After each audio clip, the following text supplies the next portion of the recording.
Hello everyone. In this series, I'll be talking about data analysis and ETL using Pandas.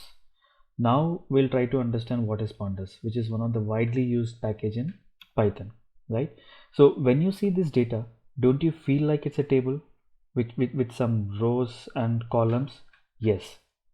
We all know when I really want to deal with this kind of data, we have SQL, right? Structured Query Language is one of the most versatile language to deal with this kind of data.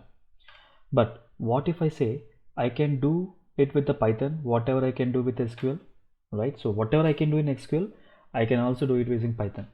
That's awesome, right? And that's where we got Pandas that can deal with two-dimensional data, which is the rows and columns, which is released somewhere in 2008.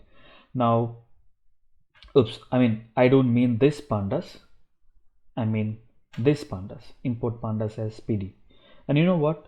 The interesting fact about the Pandas, this Pandas now, right? So most of the gained Pandas are owned by China, right? So let's say if I want to host this Pandas in a zoo in a certain country, then I need to pay some amount to China. Okay, so come back to our Pandas, which is import Pandas as PD, right? Now using Pandas, I can do data analysis, right?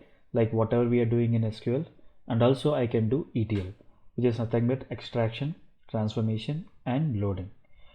Extraction means loading data from different sources, right? Our data can be in a files, it can be in a data lakes, it can be in database, or wherever, right? I can extract the data, right? So transformation means applying a business logic or data analysis, right? So which means once I extracted the data, now obviously I need to apply some business logic on top of my data, right? To get some insights, right? And that's what the transformation phase is. Once I do some data manipulation, data munging, or data analysis, whatever, right? So the final data has to be loaded somewhere else, right? And that's where this loading, right? So in ETL, the last part is loading the data. The first part is extraction, and the last part is loading, and middle part is the way we'll write our actual business logic, or we do our data analysis, right? And once we load the data using Pandas, we typically call it data frame, right? So this is what very basic understanding of what is Pandas and where Pandas can be used, right?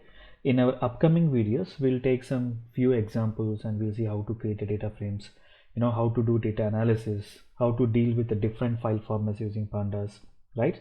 So we'll be having the quite interesting series. So till then, please don't forget to subscribe to my channel. Thank you.